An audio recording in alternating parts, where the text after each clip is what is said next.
The Chargers still had some questions at cornerback even after the 2022 NFL draft, but one big question was answered on Tuesday when they brought in corner Bryce Callahan. You are Locked On Chargers, your daily podcast on the Los Angeles Chargers, part of the Locked On Podcast Network, your team every day.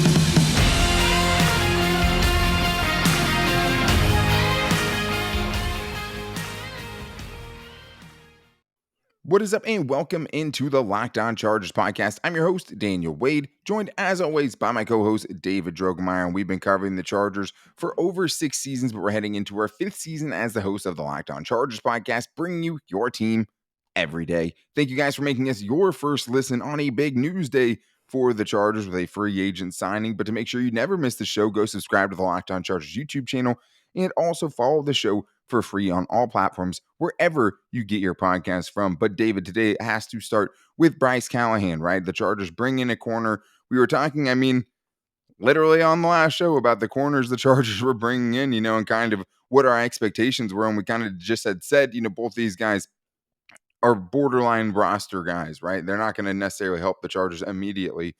Bryce Callahan helps the Chargers immediately. So we're going to talk about what he brings to the table and his familiarity with Brandon Staley. Talk about what the cornerback room looks like right now, one of the deeper cornerback rooms that we've seen from the Chargers in a long time, because right now it's looking like Michael Davis or Bryce Callahan is your CB4. And those are very good options to have and very good depth. And we'll also talk about what this means for the corners at the end of the roster. And then we'll get into one thing we didn't have a chance to get into yet, which is Jerry Tillery's option not being picked up by the Chargers, if they made the right move there, and also why Jerry Tillery can still be very, very important, whether or not the Chargers ended up making this decision. So, David, this episode is brought to you by Blue Nile. Mother's Day is coming up, so give mom something she'll treasure forever with fine jewelry from BlueNile.com. And Locked On Chargers listeners get $50 off of $500. Use the promo code Locked On at checkout. Take care of your moms, guys. It's a big deal. But this was a unexpected signing, I would say. I definitely was a little surprised by it.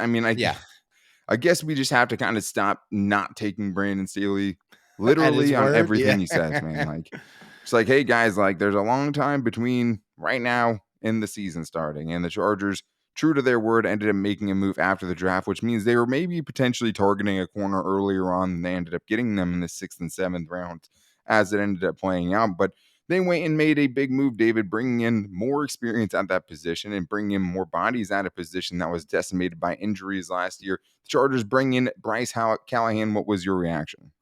Yeah, just surprised. After the Chargers go out and they draft 2 corners, later on in the draft, I figured, okay, they feel pretty good about that position group. They got some top-end talent, some really good top-end talent with J.C. Jackson and Asante Samuel Jr., and, you pushing Michael Davis to a CB3 role. That sounds pretty damn good already.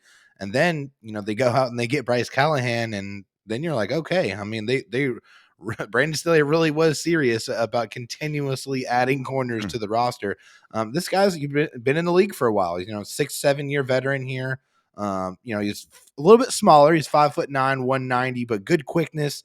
You played for the Bears and the Broncos, hit 6 interceptions, 194 tackles, and 29 passes defensed in his 6 seasons in the NFL. So good experience. Also, was with Brandon Staley with the Bears and with the Broncos. So he is familiar with Brandon Staley, is familiar with the systems, or at least the derivative of the defensive system that he's going to play with. So, there should be a smaller learning curve, and he'll be able to, help the rest of the corners on the roster and hopefully bring them up to speed a little bit faster as well. Yeah, absolutely. I think that definitely helps getting that experience. We also saw them do that with Troy Reeder in the linebacker room, right? Bring in another guy. And then actually Drew Tranquil just talked about, how trippy it is to have someone like Troy Reeder comes in and just seems like he's been in Brandon Staley's defense all his life. And he only had him for one COVID-riddled season, right? Where they didn't even have a chance to put the defense in. Could be really impactful too, just to have that voice in that room. Sure. But like, even looking at just the on the field success they could have because of this, he is a great player when he's on the field. Last year, I would say, was a pretty average season, probably a down season by his, standards. But when he's healthy, he's one of the better slot corners in the league. And we've seen him playing at an elite level not even that long ago. You remember Justin Herbert's rookie season, right? I mean, there was a play against the Broncos where he tossed it up to Mike Williams, and somehow 5'9" Bryce Callahan ended up coming away with it. And interceptions, aren't the name of his game necessarily, but if you're looking Right. for tight coverage, that's a lot of what this guy brought for a long time, and obviously has ties with Brandon Staley. Had Yeah. him in Denver as, even though he didn't play in 2019, Brandon Staley was on that staff with Vic Fangio. Before that, he was with Fangio and Staley with the Bears in 2017 and 2018 when Staley had first gotten started there. So there are ties there. You feel like they really know the person in this instance, and that is something they care a lot about, A right? lot. Yeah. Yeah, they want to know these guys, and every chance they tell you, they're telling you, hey, we got to really feel like we know this guy. Sometimes you might have to take some chances on a guy you might not know as much, but I understand the sentiment there for sure. But as recently as 2020, David, I mean, a 46.9 passer rating allowed, 7.1 yards per carry, only allowed 53.8 passes in his area to be completed. And for the entire season, which for him was only 10 games, he only had 44 yards after the catch allowed for the year, right? In 10 games. That's Yeah. nothing. Those are elite numbers. And that's, what the upside here is. And I say upside, Dave, because it is a little bit risky because the guy's never played 16 games once in his career. Yeah, I mean, he And hasn't now played more 17. than he hasn't played more than 13 games at any point in his NFL career, and so yeah, that's obviously a big concern here. But I mean, I think you take the risk, for a couple of reasons. I'll take that risk. Sure. One, he's already shown, to work well in the system, at least a system that is similar to the one that Brandon Staley is going to deploy, which obviously is very valuable. You add that quality depth. And also, too, is how much you saw Tavon Campbell on the football field last year.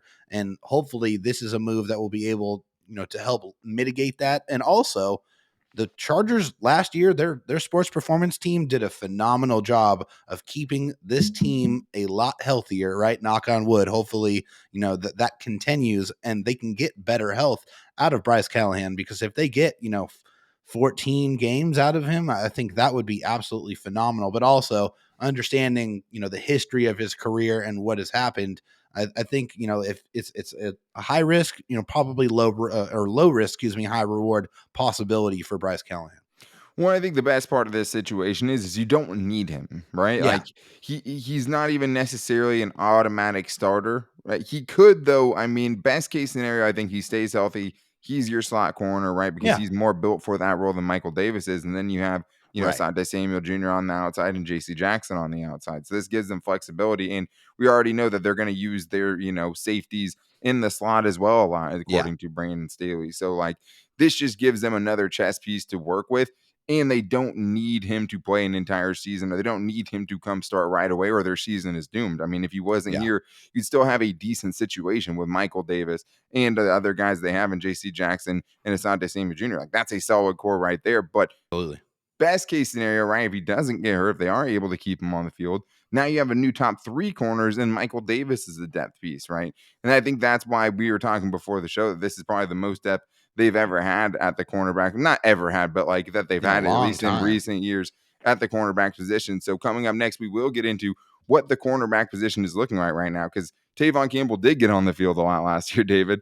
And where does he rank on this list now? You know what I mean? How far down does he go? What happens to the rookies that you just brought in the 6th and 7th round? Are they going to be able to make the team now? A lot of roster construction parts of this we haven't got to talk about, so we'll get into that coming up right after this. But I definitely think it was the right move to bring in Bryce Callahan. I really, really like the signing, but the right move for you this Mother's Day is to go to BlueNile.com and get something special for your mother, because she absolutely deserves it. Because BlueNile.com is the best place to go if you need any kind of jewelry, especially this time of year, for your mother, for your significant other. At BlueNile.com, you can celebrate all of life's special moments, from creating custom engagement rings of her dreams to gifting a classic and timeless jewelry piece, all at prices you won't find at a traditional jeweler.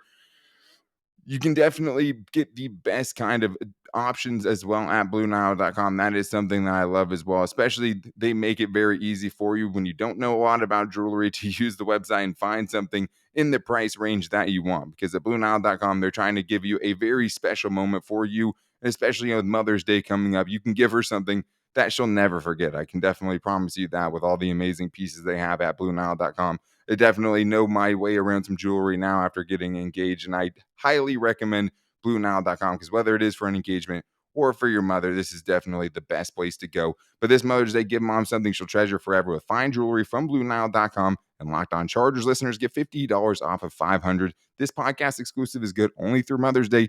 Use the promo code Locked On. That's promo code Locked On, all caps, one word. Plus, every order is insured, ships free, and arrives in a discreet packaging that won't give away what's inside. Shop stress-free and find your forever piece. Go to BlueNile.com today. All right, guys. Well, thank you again for making us your first listen today, especially on a day where the Chargers added to the cornerback room and brought in Bryce Callahan, which we fully acknowledge obviously comes with some risk because of the injury history. And I still would be okay. If you get 12 games, 13 games out of Bryce Callahan, it's not what I want, but that's probably still better than what your room was like without Bryce Callahan. And if he can get back to how he was playing when he was with Brandon Staley in Chicago, when he was, 2020 with the Broncos, I mean, you're getting a heck of a player, and you're just giving yourself so many more options at cornerback now, because now that was the one big thing, David, we talked about last year was depth, right? I mean, Alohi Gilman had to get on the field way too much. Tavon Campbell had to get on the field way too much. Even when Chris Harris Jr. was struggling, you didn't have great options to take his place because that was usually Tavon Campbell. And you had to get, other guys on the field like a Trey Marshall, right? And guys like that you wouldn't have necessarily wanted to get out there in the secondary because of the depth. And I mean, they've added so much depth to that one unit just in one offseason, because now you're looking at the Chargers cornerback group, David, J.C. Jackson, Asante Samuel Jr., Michael Davis, Bryce Callahan, Tavon Campbell is now CB5. Then you have two rookies in Jazir Taylor and Dean Leonard. And then you have a guy like Kimon Hall, who Brandon Staley just mentioned by name as a guy that they really like, right? So that is really, really deep. That's going to create a hell of a competition for sure.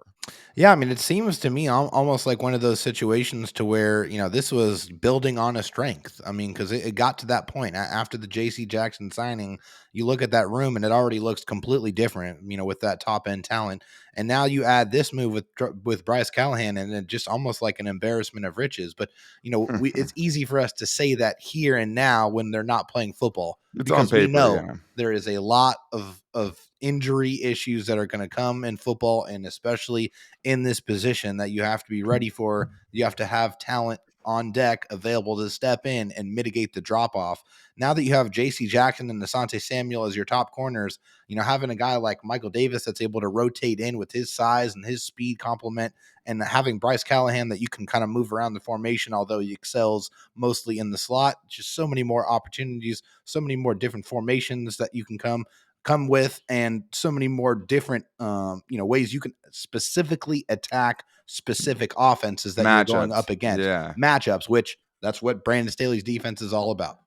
Yeah, exactly. That's what I was thinking when you were talking about that. It's just now for certain games, you can use certain guys better, right? There are going to be certain fits that work better as far as guys you have out there against different teams. And now you have those options, whereas before it's like, hey, what healthy body can we find to put out there? Right. And hopefully I think they can just get some chemistry, right? Because I think that was the one thing that's really tough. There's so much communication involved in Brandon Staley's defense. So to have these guys out there being able to communicate through a whole offseason, hopefully staying healthy through a majority of the season, I think is going to make a huge difference. But now if somebody does get hurt, you have other guys there that you could feel at least decent about now, right? And I think that even the top end talent part of this, David, is so much better than it even was as recently as last year. Because we talk about those guys and it's going to be tough at the end of that. But the top four cornerbacks you had on your roster last year, Michael Davis, Asante Samuel Jr., who was coming in as a rookie because they cut Casey Hayward going into last year, right? Yep. Chris Harris Jr., who just had, probably his worst season of his career and was all banged up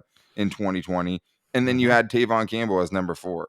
That's your top 4. Samuel, Davis, Chris Harris Jr., Tavon Campbell. Your top 4 this year are J.C. Jackson, best number 1 out of both years. 17 interceptions in the last 2 years. Asante Samuel Jr., Michael Davis, and Bryce Callahan. Those two fours shouldn't even be uttered in the same sentence.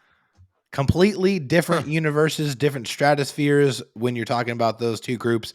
But I think Brandon Staley got a first row seat, right? I mean, he was watching this movie or this horror film unfold all last season. I mean, I think you liked Asante Samuel Jr. and you saw the swagger that he played with immediately, felt like he stepped in and really was the type of player that you thought you were getting when you drafted him in the second round. Michael Davis had his ups and downs, but now you look at it, And wow, I mean, you feel so much better, so much more comfortable with the top 4 guys that you have. I mean, JC Jackson, a guy that, knock on wood, doesn't miss games, turns the football over. Sante Samuel Jr. is a monster who's only going to get better, going into the second year of not only the NFL, but of this defense as well. And you have to hope that Michael Davis is going to take a step forward as well, going into the second year of the defense for him. And also kind of going into the offseason with a laundry list of things that he is supposed to work on, techniques that he hasn't played before that hopefully he's going to be able to master coming into this season. It's just so much better, so much better quality depth that you have to work with. And I think Brandon Staley just, gets more and more comfortable as the room starts to look like the way he wants it to look. Absolutely. And I think when you're having that specific conversation there, one of the things that you think about is just the Chargers obviously coming as far as they did from last year. But this is not just insurance, right? For those top 3 guys as a group, Yeah. even for Asante Samuel Jr., right? That's Right. 2 scary head injuries last Yeah. year. Concussions, man. 100%.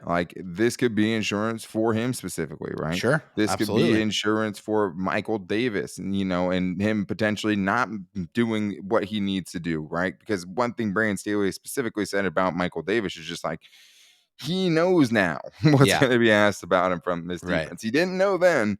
Yeah. Now he knows. He knows what he has to get better at. That's one of the things he always is saying is now he knows. He didn't, but now he knows what he has to get better at. Yeah. Now he can take this It's off. kind of like now there's no excuses, right? Exactly. Now you got That's to what go it out there feels and like. show me. Sure. So this is insurance for all of those things, right? And Yeah. then if not, if he ends up going and earning a spot, Bryce Callahan, that is, Yeah. you have depth, right? That you already know your system, that you feel better about, that you thought was going to be your CB3 potentially Yeah. this year. So it feels great. But the 2 people that get hurt by this, or at least I think probably the 4 people that Yeah. are hurt by this move are, I would say, Tavon Campbell, Jazir Taylor, Dean Leonard, and Kamon Hall. Yeah. Tavon Campbell has speed, rare speed, right? That's something that he has Size on and his speed. side. Yeah. Size and speed. Kamon Hall at least has the playbook, right? That's I think the step up he has going up And the against special these teams. guys. Yeah. And he has a special teams value for sure. He's a decent special teams player as well. Yeah. I mean, one of the Chargers' better guys for sure. But Yep. now you're going up against Jazir Taylor and Dean Leonard. I think those 4 guys might be fighting for 2 spots, right, David? Because then it Yeah. becomes down to how many corners can really make it on the roster. Because we know those top 4 ending with Michael Davis, Sante, Callahan, JC Jackson, those guys are safe. Yeah. The rest Oh, of the yeah. guys you don't know as much about, right? Because Kamon Right. Hall has been a up and down practice squad guy. Mhm. Tavon Campbell has spent time on the practice squad as well over the last couple of seasons. And the other 2 guys are a 6th and a 7th round pick. So they're not Yeah. high enough where you feel like you have to keep them, right? But you do think they'll at least have a fair shot at the roster. But I think that is 4 guys trying to fight for 2 spots, potentially. And they're behind the 8 ball because all those other guys that you mentioned already know the defense and have already had experience with this team and how Brandon Staley wants to deploy things. And so these draft picks going to have to learn the playbook very, very quickly and be able to go out there and show that they know it and be able to execute and thrive in this system. So it's going to be really tough for them. And again, hey, this is what you want. I mean, you want competition. These guys are going to have to show up in training camp and go ahead and take their spot. They got to earn it. They got to show that they're the best option for the job. And anytime you get drafted in the 6th and 7th rounds, by itself, there's no guarantee that they're going to make the squad. And now the way the room looks, I think they have to be extra careful, with what they do and make sure that they take advantage of every opportunity that they're given. Yeah, absolutely. I mean, and there's a lot of different ways they could go for a lot of different reasons, right? It'll be interesting how they flesh this out, how highly they value special teams, because Bryce Callahan, I don't know how comfortable they're going to be with him out there playing a ton of special teams if they're worried about him getting injured, right? Right. Michael Davis, on the other hand, maybe he's more of a special teams guy now that you have some more depth, because he definitely fits kind of that role, big Oh, yeah. bodied, fast, can do some of those things. And it has for the Chargers, when he was an undrafted player for them Right. coming in. So those are a ton of good options to have. And I think, Jazir Taylor, had the kick returning part of it. And maybe it goes along with, why Staley's saying hey, Brian Ficken did a lot on him, and all this kind of thing. So that's going to be a leg up for him, you know what I mean? And Dean Leonard, is a 7th round pick. he's going to have a tough time. But I do Yeah. think that the Chargers took these guys in the 7th round too. So if they didn't make the roster, because I'm guessing they had some inkling, especially going into day 3, round 6 and 7, about Bryce Callahan, or at least he was Sure, on of their course. radar Yeah. when they didn't get a top tier prospect in the draft.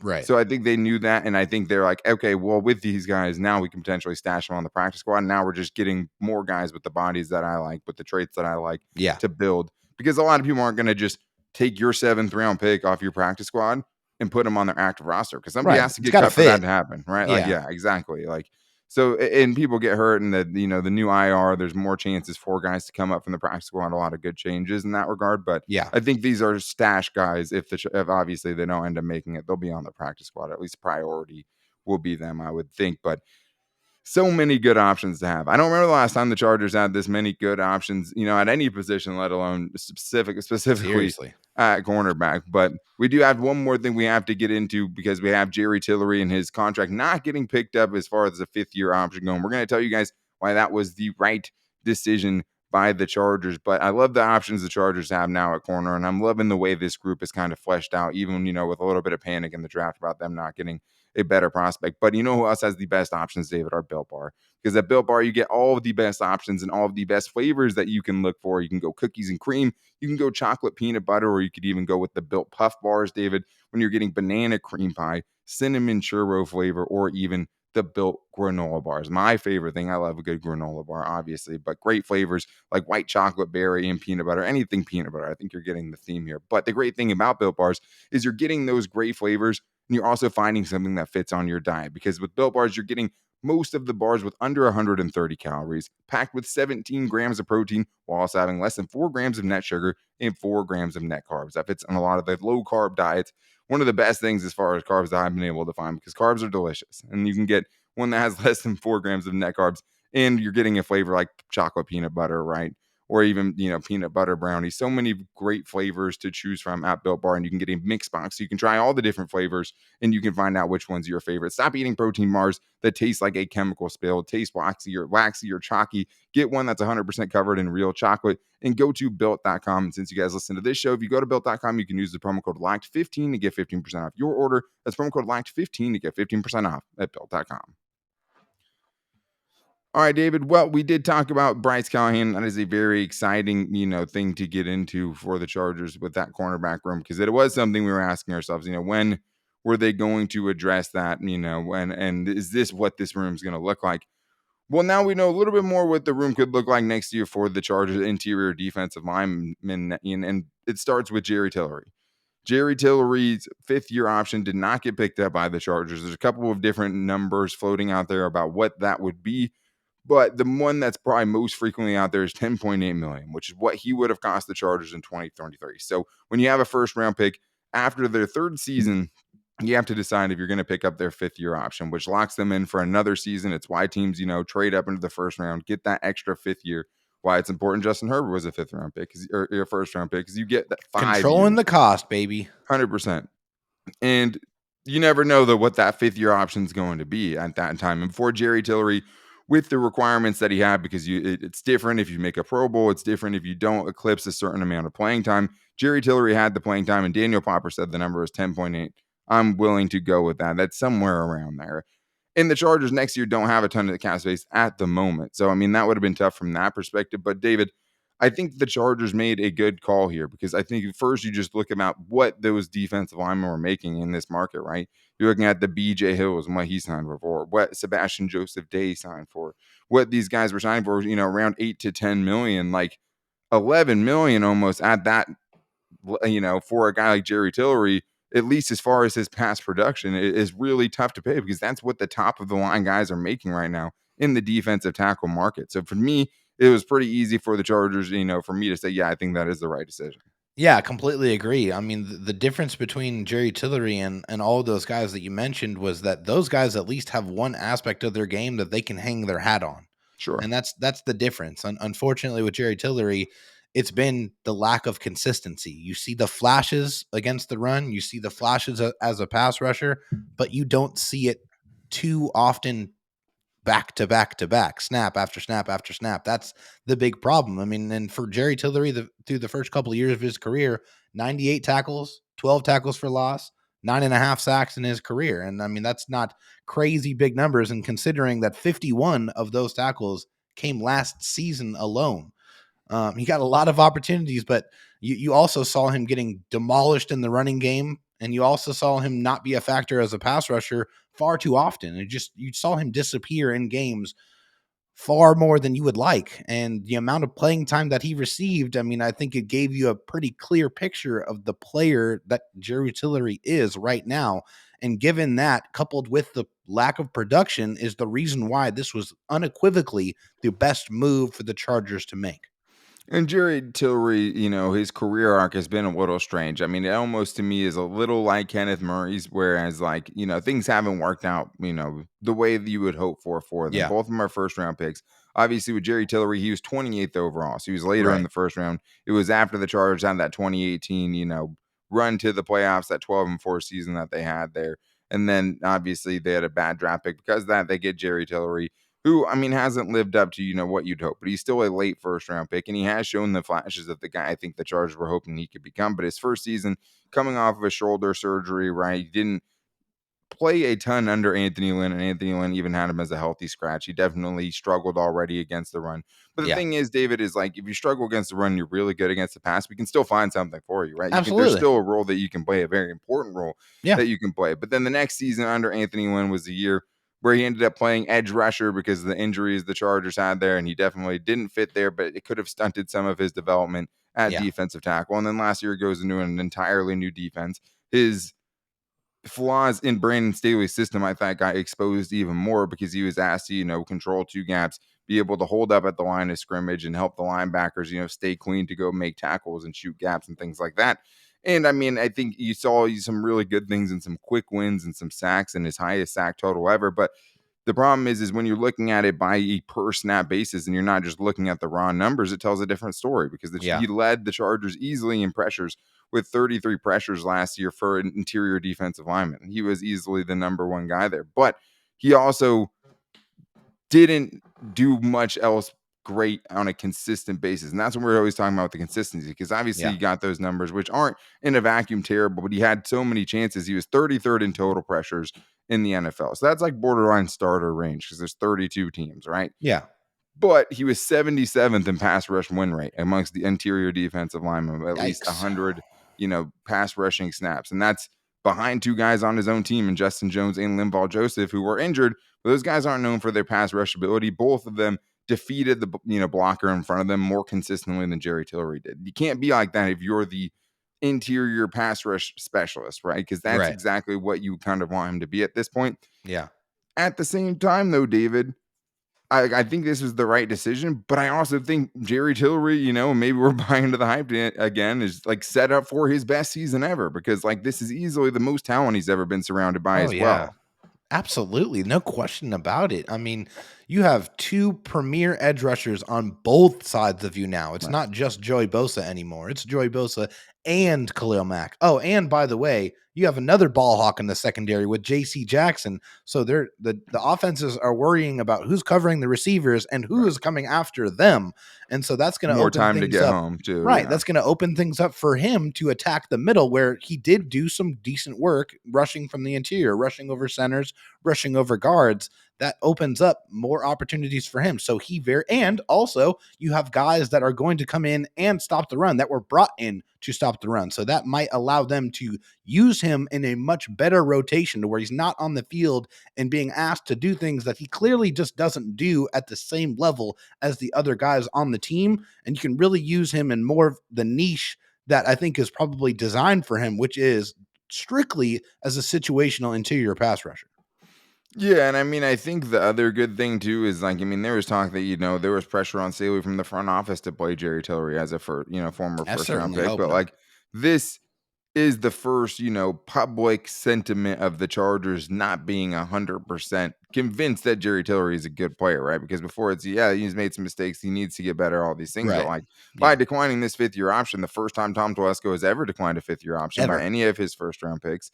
1 out of 7, so that's unusual. But this is him kind of conceding, this guy hasn't worked out for us so far, at least enough to a level to warrant that kind of contract, and that's a big chunk of change. And hopefully this is just a giant source of motivation for Jerry, right? He says, hey, I Sure. mean, you guys don't believe in me, and that's okay. I'm going to go out there and I'm going to show all of you why you are all wrong. And hopefully Totally. that's what happens.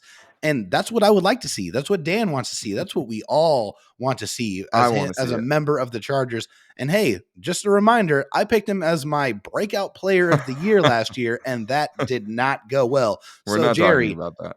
yeah, I'm not gonna talk about it after this, but Jerry, you kind of own No, me, just man. because mine was Kenneth Murray. That's why I didn't want to talk about it. David's was Jerry Tillery, and mine was Kenneth Murray because they told me he was going to get downhill 100 times. And I fell like it. Fell for it Yes, like a sucker. that the fluff stories got us, man. Dang it. But we all want to see Jerry Tillery do well. Hopefully, he does take this as a source of motivation, has that chip on his shoulder, and goes out there and balls out, because that's frankly what we all want. And that's what's best for the Chargers. And the Yes, thing is you've seen him be dominant. Like there's times where he looks dominant. It's just so short absolutely. and it's such Yeah, a quick flash in the pan that there's that's why never it's so been annoying. It's like enough. I Yeah. know you can do it. I You've know seen it. it, right? Like Yeah, you totally have seen it. Like I mean, there was moments where he was launching the Cowboys' offensive linemen around like all pro linemen, and then getting destroyed by the third string right tackle Terrence Steele. You know what I mean? So like, exactly. it doesn't make a lot of sense at times with Jerry Tillery, but that is the one thing you heard from Tom Telesco too is just or Brandon Staley, another guy where he's like, hey, Jerry Tillery knows where he has to get to make it in this league. Yeah. It's going to be up to him to go out there and fix it and go out there and do it and improve the things he has to do to fit in this defense, which isn't the defense he was drafted for. Right. But whether or not you're drafted for that defense or not, and there's better fits than others, right? And Brandon Staley's bringing in a lot of guys that fit what he wants at that position. There's always room. If you can rush the passer, especially on the interior, teams will find room for you. The Chargers just have to be much more selective because even David last year, there might not have been the guys with the pedigree of Jerry Tillery on the team, but there were better run defenders on this roster on the defensive line that were undrafted free agents No that would have been question. better out there on running downs than Jerry Tillery was. Yeah. Unfortunately, in the NFL right now, right, the most first down passing we've ever seen in the league. Right. Yes. It's not as cut and dry where it's Marty ball and you can just have your big hogs out there on first and second down and get the lighter NASCAR package out there on third Right. down. You're seeing 65, 66% passes on by any certain given teams. Sunday. Yeah, by certain teams for sure. So it's not as cut and dry, and I get that, but like they have to be better about who they're deciding to put out there. I mean, Yes. I get that they see that they think those are the right options, but just when you look analytically, statistically, like there were better options they had. And they chose to put Jerry Tillery out there anyways. At least this kind of seems like they're separating from that a little bit because they're willing to say, hey, this guy necessarily isn't part of our future. But as we were talking about before the show, and you had said, just because they haven't picked up this option doesn't mean he can't ball out this year. And then you want to resign him, but then you're stuck in that Mike Williams situation, right? Yeah. That, what do? We have one really good season, and maybe he was, working his way up to that point. And we saw some progression, but like, how much can you pay a dude if he goes and gets 9 sacks this year because he's surrounded by Sebastian Joseph Day and he gets better himself, obviously, more than anything else. But Khalil Mack and Joey Bosa and, Derwin James blitzing and opening things up, like he could have a career season and should have a career season. We'll see what that means. But I do think at least at this moment, it was the right decision for the Chargers to not end up picking up Jerry Tillery's 5th-year option. But Dave, that is going to wrap things up for today's show. On tomorrow's show, guys, we're going to talk about the biggest needs the Chargers did not address in the draft. So can't really use corner now. That was going to be a big one, at least as far as how early they addressed it. But I mean, linebacker, right? Edge 3, tight end that you could think you could even say a little bit. And I mean, there's other positions they didn't really go for as well. So we'll get into the biggest needs the Chargers didn't address during the draft and kind of how we see those positions playing out. And if they decide to go add someone like Bryce Callahan now that the draft is over. But to make sure you don't miss it, subscribe to the Locked On Chargers YouTube channel and also follow the show for free on all platforms wherever you get your podcast from. You can also follow us on all of our social media because we do post every show to all of our social every day. You can find me on Twitter at Dan Talk Sports and David Droegemeier on Twitter at DroTalkSD. You can also find the show's page on Twitter at Locked On LAC, at Locked On Chargers on Instagram, and our Locked On Chargers Facebook page. I know you guys have been calling into the voicemail line. We'll definitely be getting into that soon. But if you guys want to get your voices, questions on the show, draft grades, whatever, you can call into 323-524-7924. But that is going to do it for today's show. Come back tomorrow to talk about the biggest needs not addressed by the Chargers in the draft. But until then, take it easy and go Bolts.